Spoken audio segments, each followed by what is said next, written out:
Hey, everybody. Welcome to our May webinar, Walkability from the Bottom Up, Tactics for Engaging Your Community.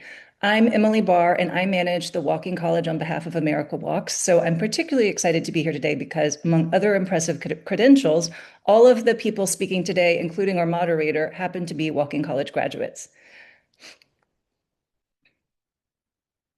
Here we are, co-moderators, I suppose. I want to start by thanking our sponsors, and notably the CDC and its Active People Healthy Nation initiative, which is the primary sponsor of today's webinar, and also of the Walking College.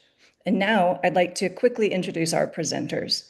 Katrina Watkins is a 2021 Walking College graduate from Detroit who founded the Bailey Park Neighborhood Development Corporation to improve her historic and often overlooked Detroit neighborhood. Since its founding, her organization has helped develop an innovative blueprint for community engagement and neighborhood revitalization that is yielding tangible results. Our second presenter, Laura Harris, is a 2025 Walking College graduate based in New Orleans, who currently works as a technical assistance manager at Safe Routes Partnership, where she supports communities and state agencies across the country on safe routes to school, active transportation, and equitable mobility initiatives. She previously worked as education and policy manager for the New Orleans Safe Streets organization, Bike Easy. Her walking action plan focused on strategies to make St. Claude Avenue, a busy and dangerous state highway running through New Orleans neighborhoods, safer and more welcoming for people walking, biking, and using transit. That effort has since grown into a broader community-driven advocacy campaign supported by a coalition of neighborhood, transportation, and safety partners working toward a safer and more people-centered corridor. And last but certainly not least, we have Laura Adkins, who is a 2023 Walking College graduate from Hot Springs, Arkansas. She serves as a long-range and historic preservation planner for Hot Springs, a city of 38,000, largely dependent on tourism, that increasingly sees investing in walkability and bikeability as an important economic driver. I want to note here that you can please take notes and keep your questions for the very end. You'll be able to ask them. We're going to have an extensive Q&A, I hope. And I don't think the function will work during the presentation, though. So write them down and please ask questions at the end. And I now want to turn things over to Arlis Reynolds, our moderator. She is a city council member in Costa Mesa, California, an engineer and the board chair of America Walks, who completed the Walking College in 2019. Her advocacy helped Costa Mesa create an active transportation position on staff, develop the city's first pedestrian master plan, implement multiple new signaled crosswalks, reduce speed limits on 76 streets, and initiate a citywide sidewalk assessment and safe routes to school action plan. Take it away, Arlis. Well, thank you. We're going to jump straight into the first presentation. I just want to express how excited I am to hear these three stories and to share them with you all. In my experience through and since the Walking College, both hearing about successes and then personal experience, it's so clear that so much of success depends on individuals just deciding to take action and then galvanizing their community. So excited to hear these stories, and we'll be taking a look at the Q&A. So please do put your questions in for a great discussion after the presentations. Katrina, the floor is yours. All right, thank you. Again, my name is Katrina Watkins. I'm so happy to be here to share my presentation on walkability from the ground up, building community safety and accessibility in the McDougal-Hunt neighborhood. Next slide. I am a 2021 Walking College graduate, and when I started, our goal was to, and still is, to improve pedestrian and bicycle safety throughout the community by developing plans, programs, and activities that help calm traffic along Charlevoix Street and Joseph Campbell Avenue. Those are the streets in our neighborhood that has the fastest traffic where folks speed. So that's a main concern for us and still is a main concern for us. So we work a lot in partnership with the city of Detroit in trying to make these changes happen in our neighborhood. A few of our goals that we had while participating and having our walking action plan was to complete a walking audit of the neighborhood, which we did. And to the right is a meeting that we held to talk about that. Encourage residents to apply for speed bumps. We were successful with that, and we were able to get speed bumps throughout the neighborhood in several of the fastest streets, but not Charlevoix or Joseph Campbell. To create a bulb out on Charlottesville Street, right in front of Bailey Park. We weren't able to actually do a bulb out. The city wouldn't approve that. Um, and to mark parking lanes on Charlottesville and Joseph Campbell, that's something that we're still working on. And to use and plant trees along Charlottesville to calm traffic. We have completed, well, we're still working on that project, but we did plant many trees along Charlottesville to calm the traffic down. Next slide. Okay. Community engagement. We are really heavy on resident-driven decision making. So we have a resident advisor committee, which is made up of course, residents. And these residents help us make our decisions throughout the neighborhood. We believe in investing in the people who live in the neighborhood. Out of all of our staff, about 95% of the people who work for Bailey Park are residents or City of Detroit residents. We want to build connectiveness. That's why we are heavy on community engagement and hiring people from within the community. We want every resident to feel like they have a voice, whether they agree with us or not. We want them to feel comfortable enough to come to a meeting and speak. Next slide. We do a lot of community planning. This is one of our plans to create a neighborhood walking route or neighborhood walking loop. This loop, which is marked in blue, is designed to create just a safe passage with safe, clear sidewalks where people can walk and get to neighborhood assets, to have access to the Archer Greenway, which is across the street from our community hub, to get to other community organizations. So currently, right now, we are in the first phase of creating our walking loop. Next slide. Bailey Park. This is Bailey Park, which is one of our first dedicated spaces that we've created within the neighborhood. It's on 2 acres of vacant lots that used to really look like a forest. So over the last 5 years, we've been able to install an exercise area, playground, keep a lot of green space because that's what the children and adults requested so that they can just walk around. We've created a historical arts alleyway project within the park. And it's just really a great space where people can come and engage with residents and feel safe. Next slide. We know that, again, part of walkability and wanting to get out and walk or ride your bike is to feel safe and to have just these spaces where that is inclusive, where people, if you're in a walker or a wheelchair, we find that a lot of people just had those barriers on our streets because they were in such disrepair. So one of the things that we've done, we've worked with the city and residents to help them apply for sidewalk repair help. And again, this is a picture at Bailey Park. This is our historical arts alleyway where we host many of our events. Next slide.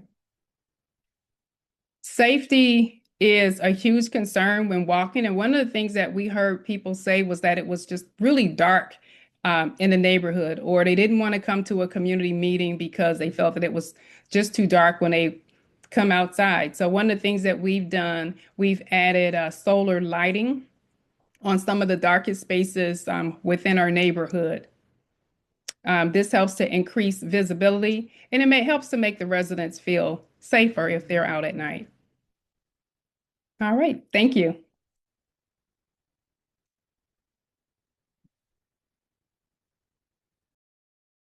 All right, looks like I'm up. Hi, everyone. My name's Laura Harris. I'm an education policy consultant with Bike Easy in New Orleans, and I also currently work as technical assistance manager with the Safe Routes Partnership. I'm going to talk real briefly about a project that developed out of my Walking College action plan. I graduated from the Walking College in 2024 and started this based on something that was kind of a personal concern of a place I was biking and walking in my neighborhood, but became a concern for a lot of people in the city. So, and it's continuing to be a lesson in coalition building, community engagement, and really the importance of helping people visualize change. Next slide. So, just a little context about St. Cloud Avenue that has been kind of the basis of this campaign and inspiring campaigns throughout the city. So St. Cloud is it's a state highway, but it cuts through pretty dense neighborhoods. And these are neighborhoods where a lot of people don't have access to a vehicle. A lot of people are biking and walking. This is a big nightlife corridor as well. It's a trucking route, so we have 18-wheelers barreling down the street next to an unprotected bike lane that's also in the path of car doors opening. There have been multiple fatalities of people biking on on this corridor.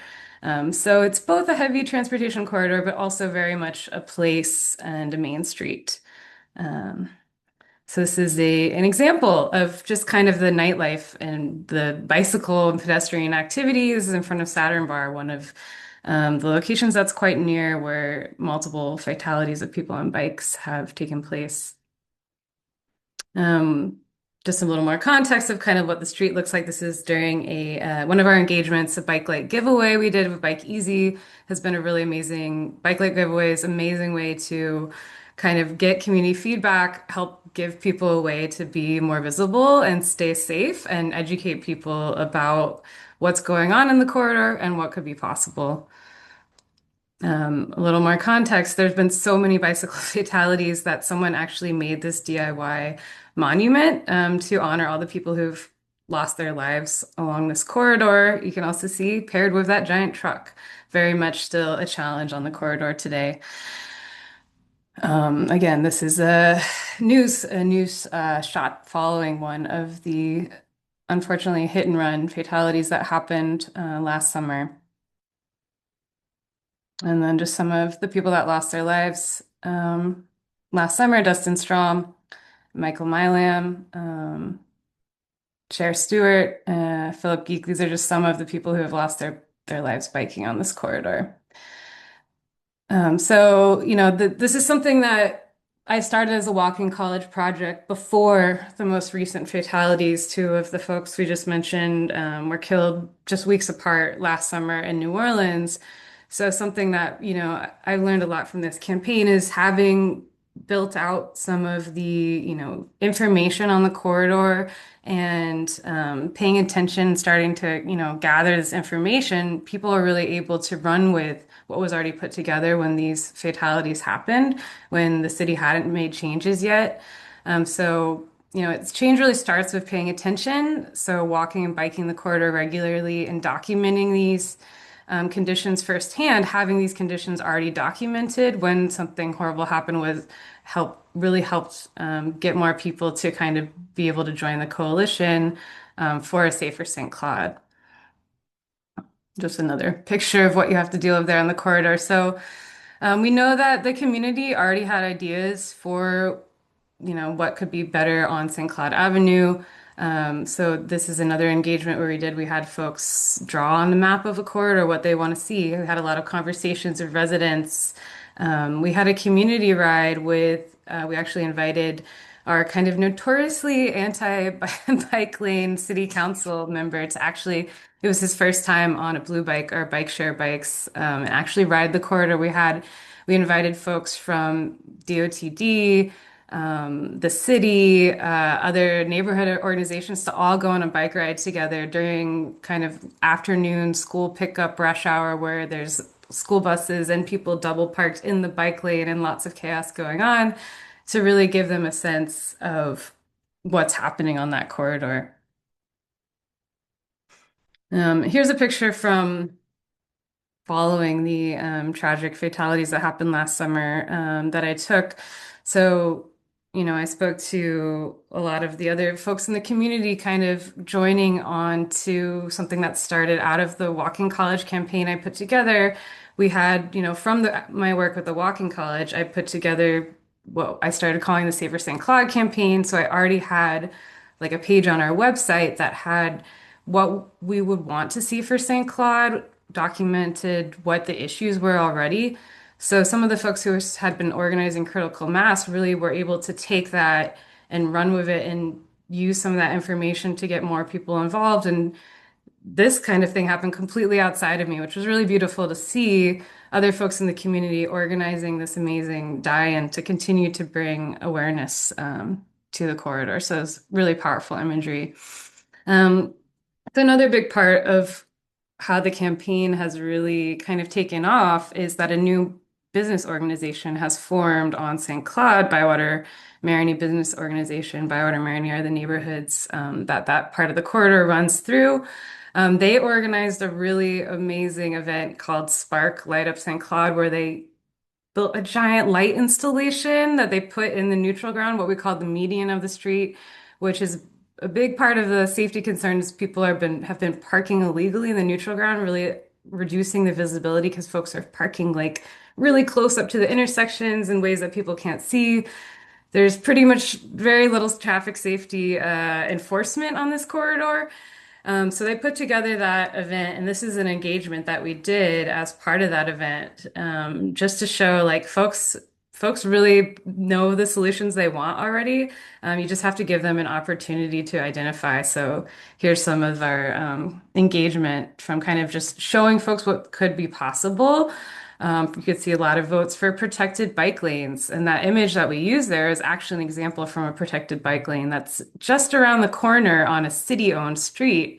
So, calling out like, hey, we have this elsewhere in the city. Here's an example of it. Let's bring it around the corner.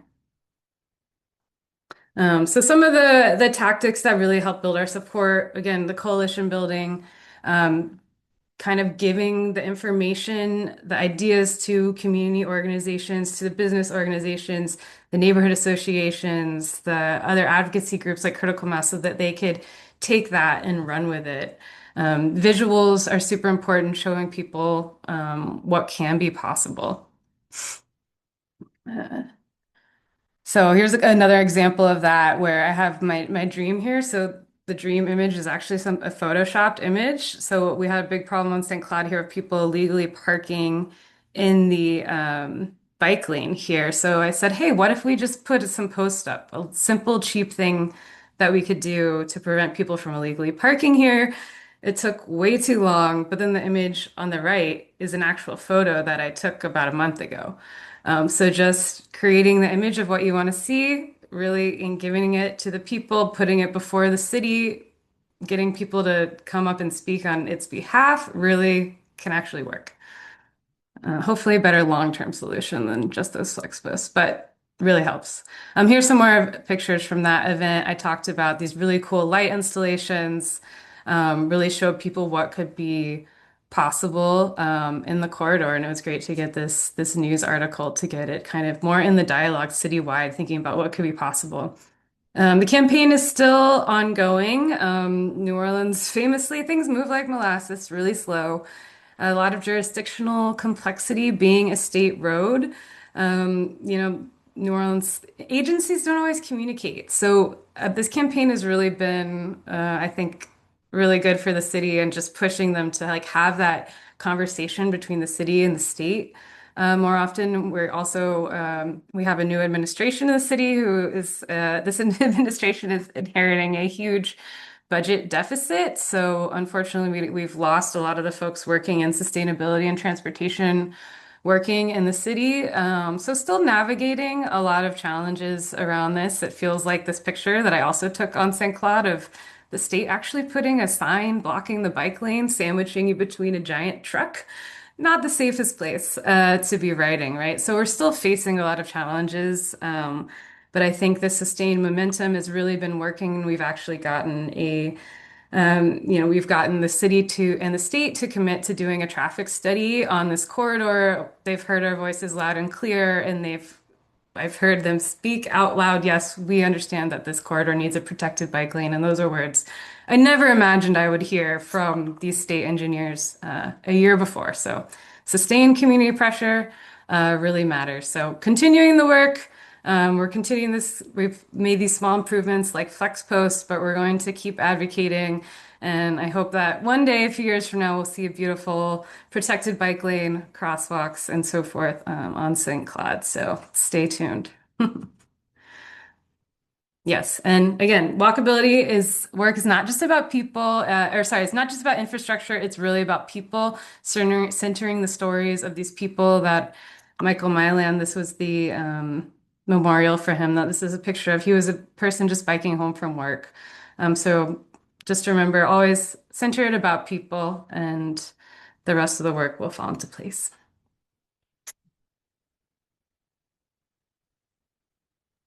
Thank you, Laura. That's an important note to end on for your presentation. I'm going to jump over and talk about what we're doing in Hot Springs, Arkansas. I am the long-range planner and historic preservation planner. It's one job with two hats for my hometown of Hot Springs. And today I'm going to be talking about our active transportation network of local trails. They asked me to give a little bit of background about me. I left Hot Springs in 1980 to go to college. I studied architectural history at Washington University and historic preservation at Columbia University, and worked for Main Street America for about 26 years, and then was lucky enough to get to work in the Bowser administration at Washington, D.C. local government for 9 years. And then my mom got sick in 2022, so I came home to Hot Springs, which managed to land a job that is kind of the job of my dreams. Hot Springs is the oldest protected federal land in the United States. We were set aside as a federal reservation in 1832 and designated as a full national park in 1921 because they had to invent the National Park Service first to then move us into being a national park. Next slide, please. And I wanted to give you an idea of what an urban national park looks like. Almost in the slide on the right, everything that's green in the foreground is the national park. The mountain behind our main street and the mountain on the other side of our main street are both in the national park. And the lovely riders and horses that you see on the left side were doing a shortcut across our main street, which we call Central Avenue, to get between those two mountains on a day when I happened to be downtown inspecting the building behind them. So we still have all kinds of users, including equine users in our downtown. Our protected lands, just real quick, we also include a national forest and a state park. So we are blessed to have a lot of greenery in our community. I joined a project that was well underway, and that is the Hot Springs Creek Greenway. It was started in 1990 after terrible flooding in our downtown actually killed some people and caused massive amounts of property damage. So they wanted a way to create a pressure valve for all the water, and it was seen as getting it back into the creek would be the way to do that, and it has. We've really had a great job controlling flooding. But then the Greenway also became a major recreational piece, and when to talk about community engagement, we really start and end with our Parks and Trails Director, Jean Wallace, who was such a driving force in creating this Greenway and sharing the vision with everybody. And she did everything about community engagement that you can think of, from community meetings to getting all the right people on board, talking to everybody, ferociously tenacious, tenaciously ferocious. She gets a lot of credit, which is why you'll see the Jean Wallace Wetlands Trailhead at the end of the trail, because she had great vision, and she's an inspiration to the rest of us. Next slide, please. I'm excited to say that our first trail, the Hot Springs Trail, was completed this year when we had Jean. It was able to be there for the commemoration of the trailhead. These are a couple of scenes along that trail. And it is a greenway that ends in a blueway. At the end of the trail, the trail takes you to Lake Hamilton, where you can rent a kayak through our brand new vending machine and head out on the blueway to kayak. So we are encouraging active transportation on the water and on the ground. Next slide, please. And then a second trail that we built in Hot Springs was the Northwoods Trail. And this got started in 2017 and was funded by our Convention Visitors Bureau, because by that point, everybody in the city was really seeing the impact and the demand for recreational trails. And so this is 36 miles, soon to be 44 miles of recreational trails, all on private lands. And we're really proud to say that for 6 of the last 7 years, Arkansas Outdoors Publication has named it the best recreation trail in Arkansas. It is not currently linked to the Greenway Trail, but it will be in the future. Next slide, please. And that's where the walking college comes in. I started this job in 2022 and was lucky enough to be in the walking college just a year later. And at that point, there was a lot of federal funding available for active transportation. So we were able to, I was able to help get people excited about applying for some of that funding. I found a grant that was a big federal grant, and was pitching it to my boss and the colleagues in the engineering department. And we realized that the assistant city engineer had written a paper for a class he had taken about creating a local trail network. And since the grant application was due in a month, we thought, well, that's just a natural fit. We didn't get the grant that time, but we did the next year. So, so practicing on those grant applications is don't give up just because you get one rejection. This illustration is actually an illustration that we created for a walking class project. So, so there's a real connection between the fact that Hot Springs has visions of a local trail network and the Walking College. So thanks again to America Walks for letting us be a part of it. So everything in blue on this map has been funded for at least planning, and a big chunk of it is funded for construction. When it's complete, and the line in red is along a railroad right away, which is actually still being used for the railroad. So that's what's keeping that from becoming a trail, but we hope someday that we will get there. The network will include 7 trails, 135 miles, with 65 of them being the Southwest Trail that will connect downtown Hot Springs and the Bathhouse Row, historic district, to downtown Little Rock, Arkansas, and to the Central High School, which you may know from the 1957 high school desegregation crisis. So it's going to be one of the largest regional trails in Arkansas when it's on board. So this year we broke ground on our 3rd trail, which makes us feel like we really have a network. Northwoods was kind of encapsulated off on its own. Greenway, the Hot Springs Creek was just a one-off.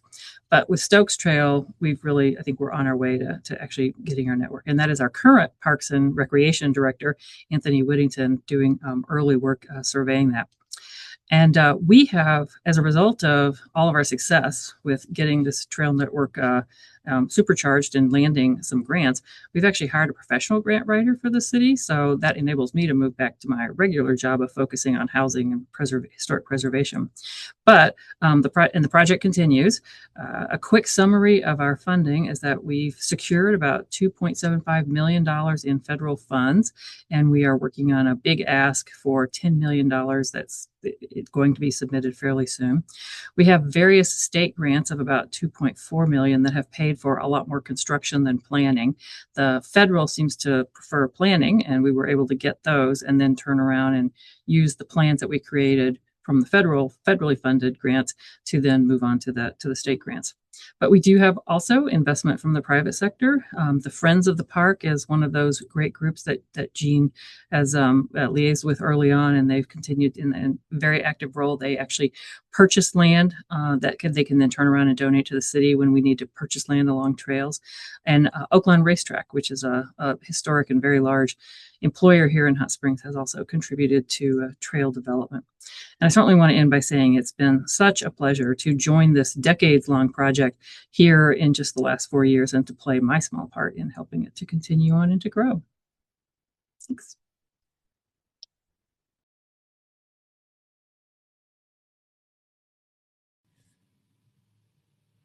Great. Thank you all for the presentations. I'm going to invite all our speakers to come on camera now.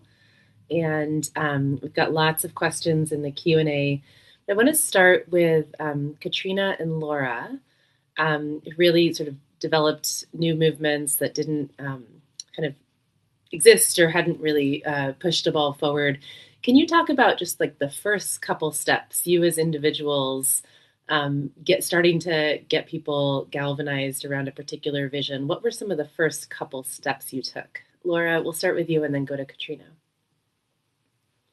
Just extending the invitations, going, one thing that we did with the St. Cloud presentations where we started, gathering the information of things like traffic counts, existing conditions from walk audits that we organized of the corridor at nighttime, reaching out to neighborhood associations and coming to bring those that information and ideas for proposed solutions to the neighborhood associations.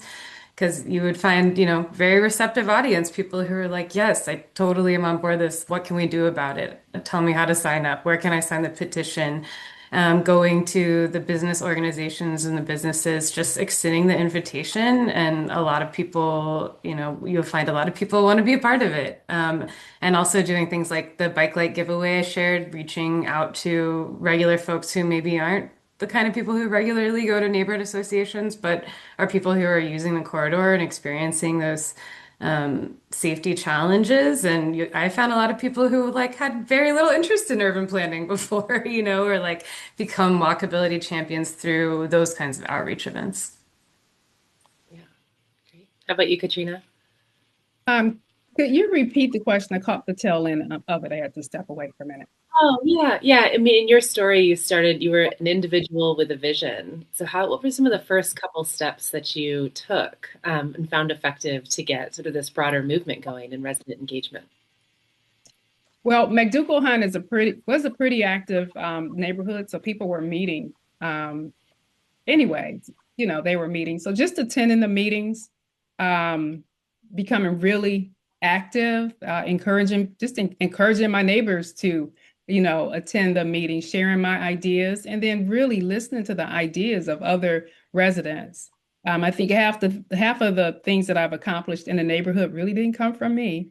It was really me acting on what residents, were saying and what they wanted to see and listening to what they saw, as a problem.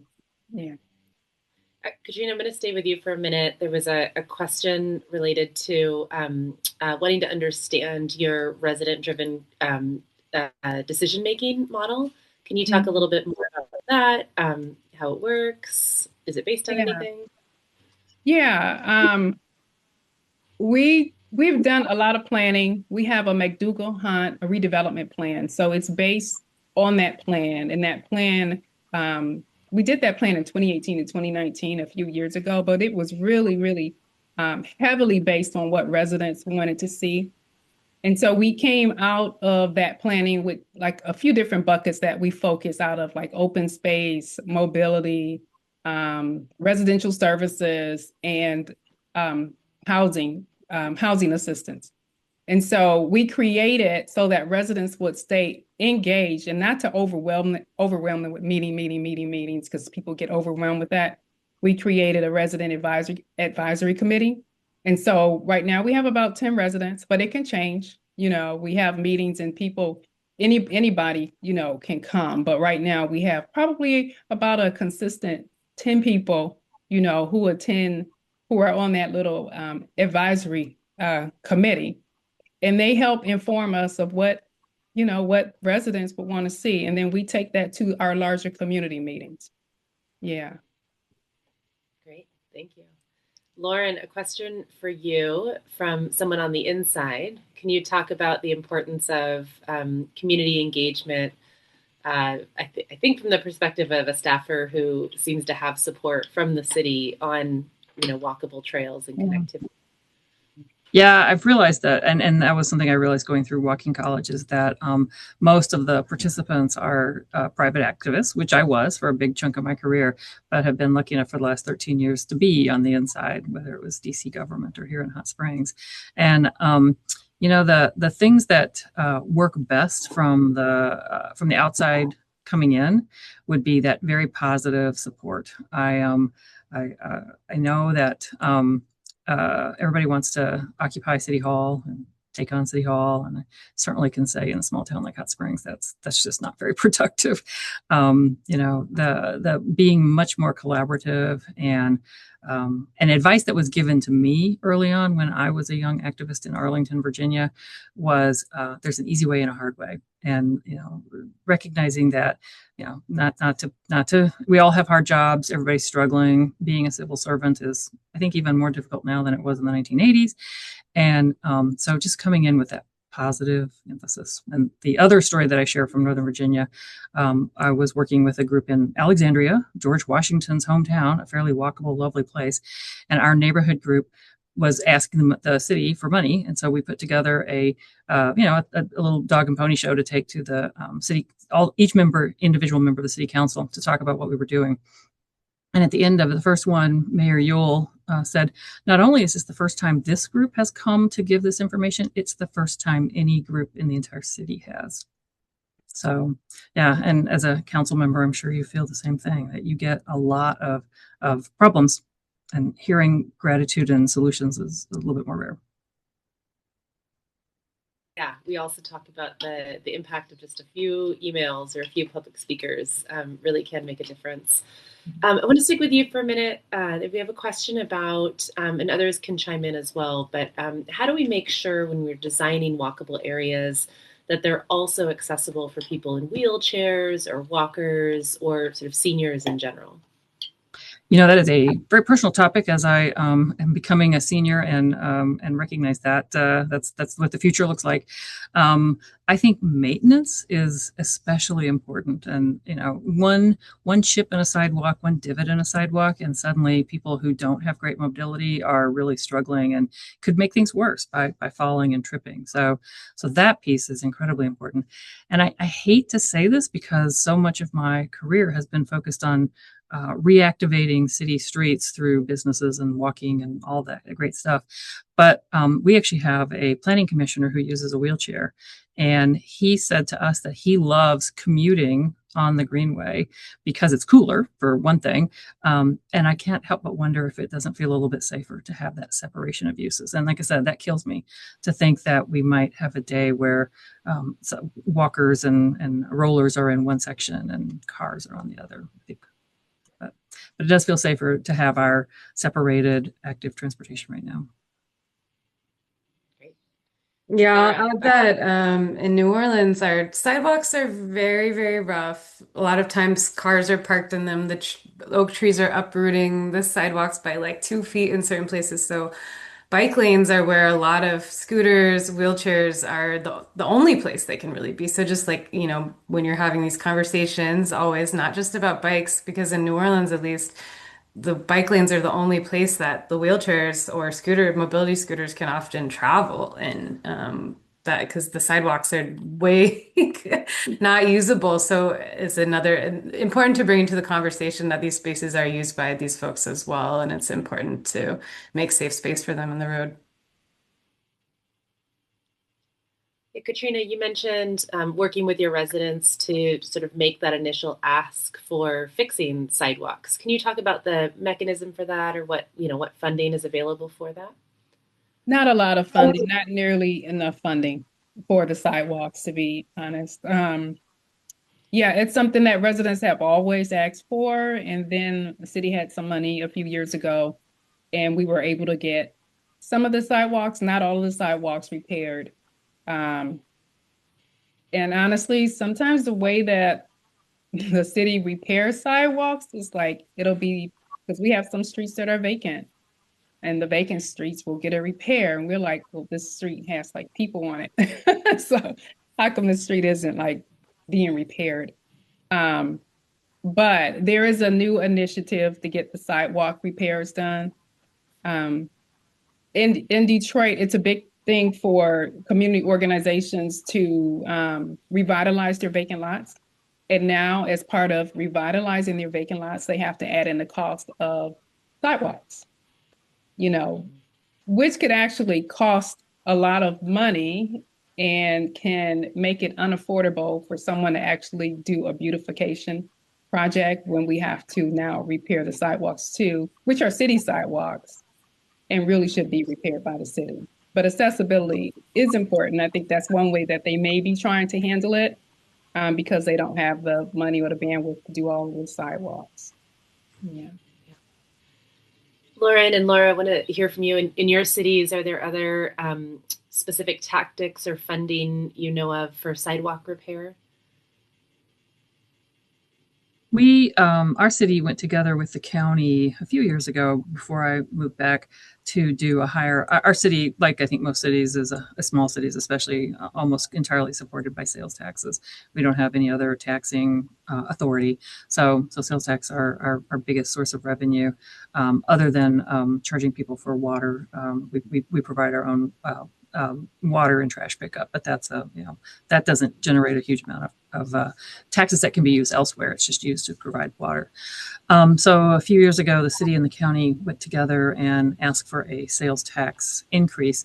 And one of the things that we used to sell the sales tax increase was that the idea that the money would be a chunk of the money would be programmed for sidewalk expansion and repairs. And so it was really cool to see that the citizens wanted to see more sidewalks, and that's what made a tax increase palatable to them. And then we've come back and been able to just in the last 6 months, I think, or no, it's been about a year, do all kinds of sidewalks around our high school because the kids are walking to school and we wanted them to have safe sidewalks. Our challenge has been that we are such a small city and our amount of funding, even though it's huge for us, is small to our contractors. So we have a hard time getting contractors to bid on our projects. And so our engineers were really savvy to come up. We basically collect the taxes for 2 years and add it together to get an amount large enough to attract bidders to build and repair sidewalks every 2 years. So you had, just to confirm, you had sidewalk funding earmarked in a sales tax. Mm-hmm. That's great. Okay. Yeah, Laura, what have you learned about funding sidewalks or tactics to get sidewalk repairs? Still learning. Well, like St. Cloud is a state highway, but I know, a lot of the other sidewalk improvements, constant challenge in New Orleans as the streets are sinking a little bit. I know that some sidewalk funding has been funded by Safe Routes for Public Places program grants, and I know also like our downtown development district provides matching grants for property owners to replace or improve some of their adjacent sidewalks. And we had a question, I think for you, Laura, as you talked about engaging the businesses along your street who became sort of helpful in this work. Did you run into attitudes where there were concerns about, if you make a street less friendly for cars, that's going to hurt their business? Can you talk about some of those conversations and what was it that got businesses on board with your effort? Yeah, definitely like when we came into the conversation, that was, having done this work prior and knowing about in the past businesses being opposed to buffered bike lanes being put in. I can think of some examples where they were like a grocery store is very adamantly opposed. But I found with St. Claude, pretty much everyone was completely on board. I think because the neighborhood is it's such a biking and walking neighborhood already, and pretty much everyone that was a part of that business organization, it was not hard to convince them of the benefits, but coming armed with really good examples and data and stats that are like, hey, everything points to the fact that walking and biking, making places better to walk and bike to is going to be better for business, even for folks that are never going to walk and bike there. It's going to be safer for them. And just having those really solid examples from the beginning of the conversation, framing it as like, this is going to be great for your business. They love it. They love it. Yeah. Maybe a question, I think, for all of you, similar, but let's talk about the attitudes of residents in general. Some certainly supportive of this type of work, but others who may just want to have maximum convenience for driving around, who may be concerned about reallocating space on the roads, or just sort of opposed to change in general. Can you talk about some of those attitudes and, again, how you got people on board?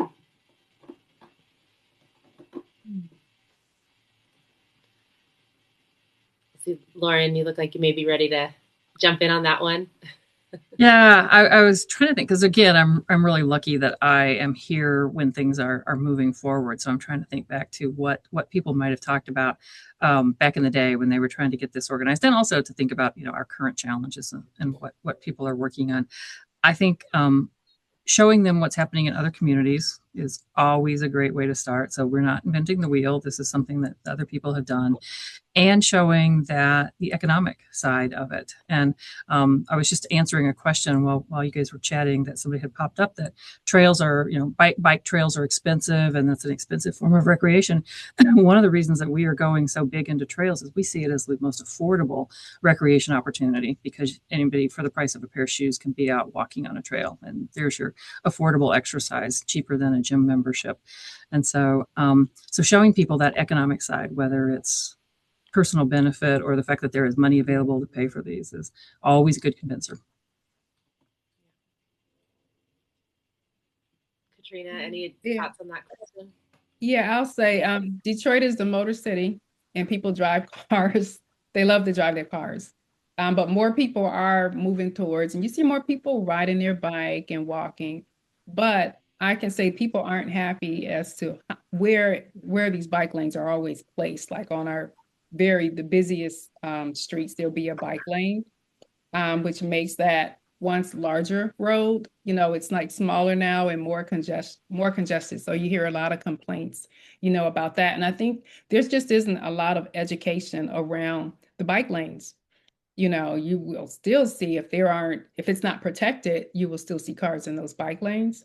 And so I think we need more education around the bike lanes. And I think, like Laura said, you'll see people in wheelchairs, in the bike lanes, just because there really isn't any other, space for them to kind of like get along, because the sidewalks aren't always great, in Detroit. But I think we need more education around the bike lanes. Yeah, something I think like Emily dropped in the chat that St. Cloud was New Orleans' first official bike lane. I remember it got put in, I think it was 2008. And at the time, that was the only bike lane in New Orleans at all, and it seemed like a big deal at the time. But now this bike lane like doesn't look very good at all, because people are driving way over the speed limit. It's in the door zone. It's unprotected. So I think, I think about that, and I'm like, wow, all the young people, everyone under age 20 has grown up seeing bike lanes on the street, right? So I think it's like it's a different conversation than it was 20 years ago, because it's not like a bike lane, at least in New Orleans, it's like people have been seeing them at least somewhat for 20 years, and they know even as drivers, they know like it's stressful to have an unclear designation of where people are supposed to go. So I think when it's like people are used to seeing the bike lane, it's like, how can we make this more clear for all road users? People are going to be less opposed to it. They're used to seeing the bike lanes at this point. So it's like, okay, how can we make them work even better? So it's just like, I feel like the conversation has moved beyond just even getting a bike lane at all. It's like, how do we make this work the best for everyone? And speaking of bike lanes, Laura, we have a couple questions about the photo you shared, I think in one of the last images you had, where you got the delineators up after creating a vision. We have a number of questions saying, well, why weren't those delineators between the cars and the bike lane? Can you talk a little bit about the kind of the goal for that design, and what the the goal for the design, and maybe future goals on that? Yeah, so that was something that was like, okay, we know this is a huge safety issue right now. We know it's going to take years, like ideally. So that was one of the like visuals that I put together to show what could be possible. That was like one of like in our bigger St. Cloud presentation. If you want to check it out, it's on the Bike Easy and the New Orleans Complete Streets Coalition websites, where we have multiple short-term and long-term visuals. So we also have a long-term dream of, I have this like long-term dream of like, let's completely reorganize the road space, narrow the median, give more space to the sidewalk, create like some trees in between create more space, parking protected bikeway. So yes, we want to see the parking protected bikeway. The flex post Photoshop mock-up was like, we know people are parking. We have data from Bike Lane Uprising. That's another tool we use for some of the presentations to City Council. If y'all aren't familiar with Bike Lane Uprising, it's an app where anyone can self-report any bike lane obstruction. So we were able to take that data and be like, look, we see that this bike lane is being obstructed all the time. this is one little simple fix we can do to stop this immediately, while still also advocating for that long-term vision of a parking protected bikeway. Yeah, thank you. Yeah. As we wind, we have about 10 minutes left here. I want to go to back to some funding questions. Laura, we'll stay with you for a minute because there was a specific question about, really liking the idea of the bike light giveaway, but absent any funding or budget for that. What are how did you get those funded? And then what other ideas do you have on funding kind of this initial movement? Yeah, those ones. So that was a question for us as well because we had, I know we had some money left over from a People for Bikes project around doing some engagement around the bikeway network that was being laid out a few years ago, and we had some of that paid for some of the bike lights. So we were specifically trying to do bike light giveaways along those corridors where new bike routes were being, new bike lanes were being installed. So that was an extra way to do engagement, education about the changes in the roadway. So some of it was paid for that. Bike Lane Uprising, actually, we got donations from them to do some bike light giveaways. So I'm not sure if they're still doing that, but that's something you could look into. And then when we ran out of money from those sources and we still wanted to do bike light, we just made a campaign and we're like, hey, donate X amount of money, we'll pay for 100 bike lights. And we just crowdsource donations. And just because a lot of people, this is it's a really easy thing to fundraise for. If you're part of an advocacy organization or just I know someone who is just buying them as an individual and handing out to people. So if people have money to donate, it's a very tangible thing that people can see a really visible difference. So it's something that people will donate to if you don't have a grant or another funding source. I think, Katrina, you've been able to raise lots and lots of funds for substantive infrastructure improvements. You talked about the lighting, the park. Can you talk about that sort of journey of finding funds to fund all of these wonderful projects? Yeah, for the first 5 years, we didn't have any funding. And we did so much on partnership.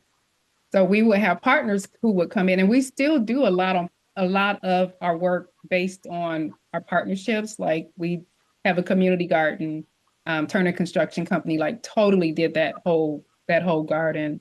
A lot of what we do is from grants. So Kresge has really been a super huge supporter for our build projects in the park.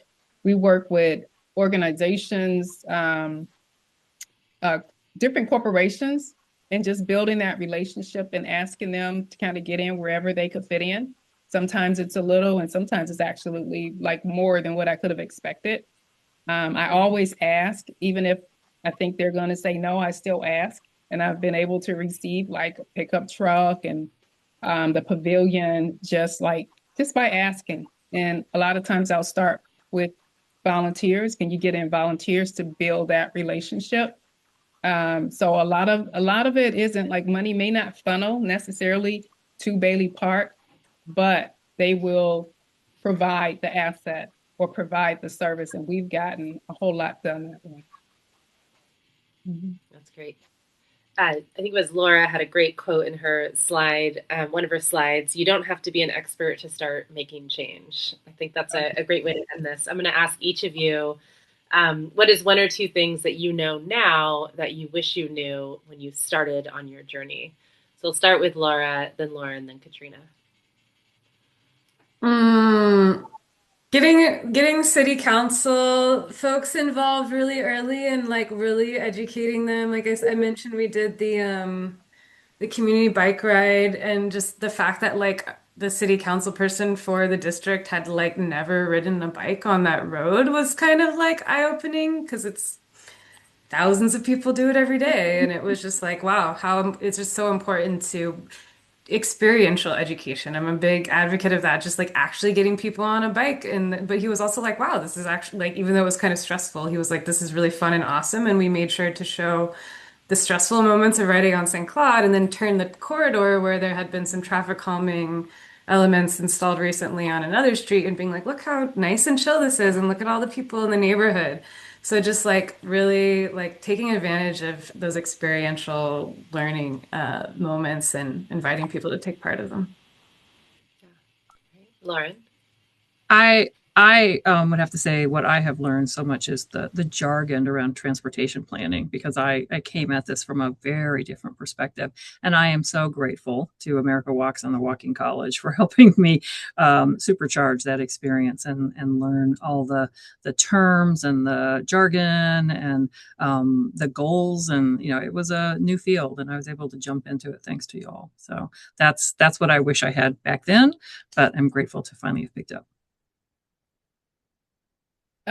For me, it would be not being afraid to share your story or your dream.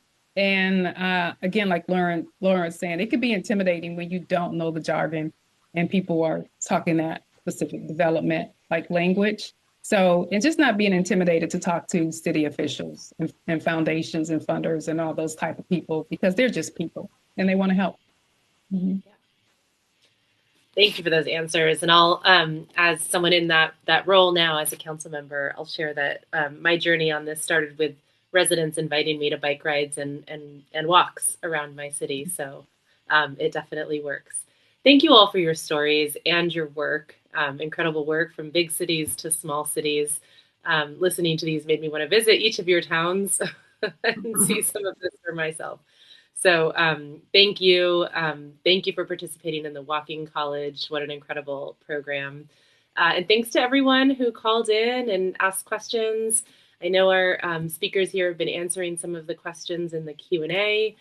There were some questions about the slides being posted. The recording will be posted publicly on our website. And it looks like there will be opportunities to download and print slides as well. You may not be aware, but this is America Walk's 30th anniversary. The organization has been promoting walkability at the national level for 30 years. And we love hearing stories of walking successes, especially from our Walking College fellows, and invite you to contribute to that work. As with many nonprofits, it's been a challenging couple years, and your individual donations help us be very flexible and continue to pursue new projects and new avenues to support walkability nationwide. Emily, Madeline, is there anything else we need to cover before we say goodbye to folks? Nope, that's it. Thank you so much, everybody. It was great. Yeah. Yes. And we do, Emily, I'll ask you to chime in here. We run the Walking College on an annual basis. I think we're in the middle of a program now. But if folks were interested in becoming Walking College Fellows in the future, how would they pursue that? You can look at America Walk's website and look for the Walking College tab on the top. And you can also email me at ebar, that's EBAHR, at americawalks.org. And our applications typically open in February. February each year. Great. We've got a great menu of webinars just like this one from many years of hearing from experts on the ground, experts and staff, giving advice on supporting walkability in your city. So do please check out our website for that as well. Thank you, everyone. It's been a joy to have you today.